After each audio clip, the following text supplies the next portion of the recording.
What if the person you thought you were saving was actually the person you destroyed? This is the story of obsession, identity, and a revenge so calculated it'll make your skin crawl. Our story begins in an isolated, heavily guarded estate where a maid named Marilia delivers meals through an intercom to a mysterious, beautiful young woman named Vera. Vera is kept in total isolation, pleading for scissors or tools, anything to alter her surroundings, but Marilia refuses. Why is she locked away? The owner of this mansion is Dr. Robert Ledgard, a world-renowned plastic surgeon who is currently presenting a groundbreaking speech on revolutionary artificial skin. He calls his invention Gal. To the public, it's a medical miracle. But back home, Robert's obsession is much darker. He monitors Vera through hidden cameras, watching her every move like a hawk. When he notices her lying unconscious on the floor with deep scratches on her skin, he panics. He rushes her to his private operating theater, performing surgery to save her. As he stitches her up, he whispers something chilling. Her skin is beautiful, but he is going to make it stronger.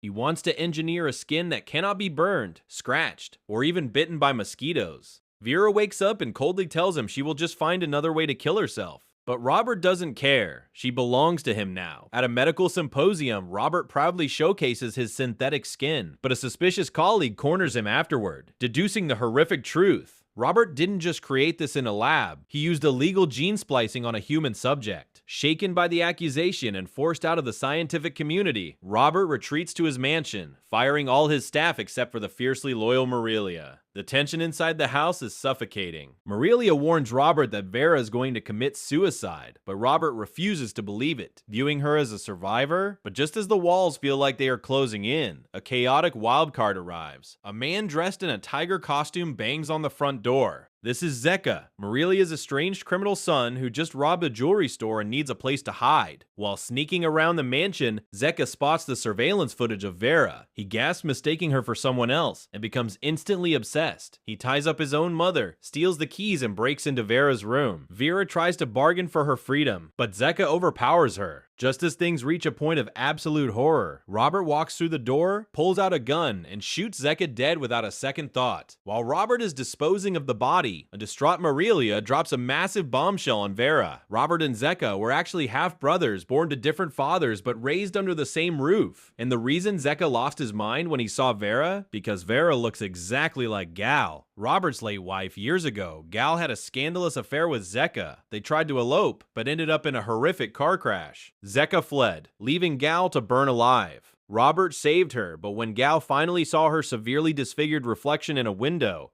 the horror was too much, and she jumped to her death. To make matters worse, their young daughter Norma witnessed her mother's suicide, leaving her severely traumatized. After burying his brother, Robert falls asleep next to Vera, and the narrative shifts into a haunting flashback from 6 years ago. We see Robert at a wedding, celebrating his daughter Norma's apparent recovery, but during the dance, Norma vanishes. Robert searches the grounds and finds her in the garden, disheveled, traumatized, and screaming in terror. She mistakes her own father for an attacker, slipping completely into psychosis. What actually happened in that garden? At the exact same time, a young man named Vicente, who works at his mother's clothing boutique, is attending that very same wedding. He meets Norma, and the two sneak off into the dark garden, but Vicente pushes things way too far, attempting to assault her. In her panic, Norma bites his hand, and Vicente strikes her unconscious before fleeing on his motorcycle. The next day, Vicente is riding down a lonely road when a car suddenly rams into him. It's Robert. The vengeful father drugs Vicente and drags him down into a dark, soundless basement, chaining him like an animal. Vicente's mother desperately goes to the police, but they only find his abandoned motorcycle, assuming he drowned in the sea. Meanwhile, Norma's mental health completely deteriorates in a psychiatric ward, and she tragically takes her own life, just like her mother. Devastated and fueled by pure, unadulterated vengeance, Robert returns to the basement.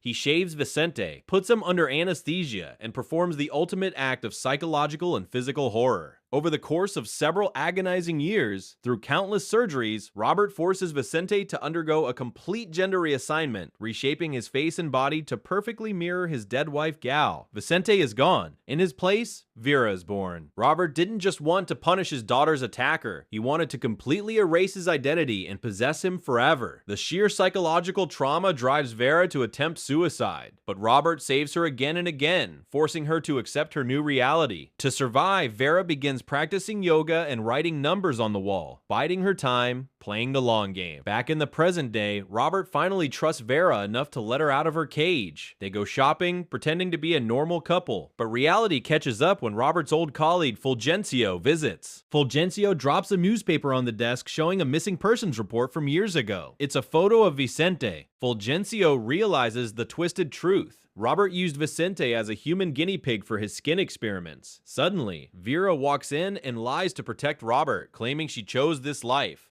Fulgencio leaves, terrified. That night, Robert, believing he has finally tamed his creation, lets his guard down. As they get into bed, Vera pretends she needs to find some lotion downstairs. Instead, she walks over to Robert's desk, stares at the old newspaper photo of her true self, Vicente, and picks up Robert's revolver. She walks back into the bedroom and shoots Robert dead. The gunshot wakes Marilia, who rushes in with her own weapon, but Vera catches her off guard and shoots her too. Free at last from her golden cage, Vera escapes into the night. She takes a taxi straight to her mother's boutique. She walks inside and sees her mother and her old coworker, Christina. They look at this beautiful, strange woman with total confusion. Tearfully, Vera looks at Christina and reminds her of a specific conversation they had years ago about a flowery dress, a detail only Vicente would know. As the realization sets in, Vera looks at her mother and whispers the shocking truth. It's me. I am Vicente. It is an ending that leaves you completely breathless. Robert managed to change Vicente's skin, but he could never change the soul trapped inside it. What do you think was the most shocking twist in this entire story? Let me know in the comments below. Smash that like button and subscribe for more mind-bending movie recaps. Thanks for watching,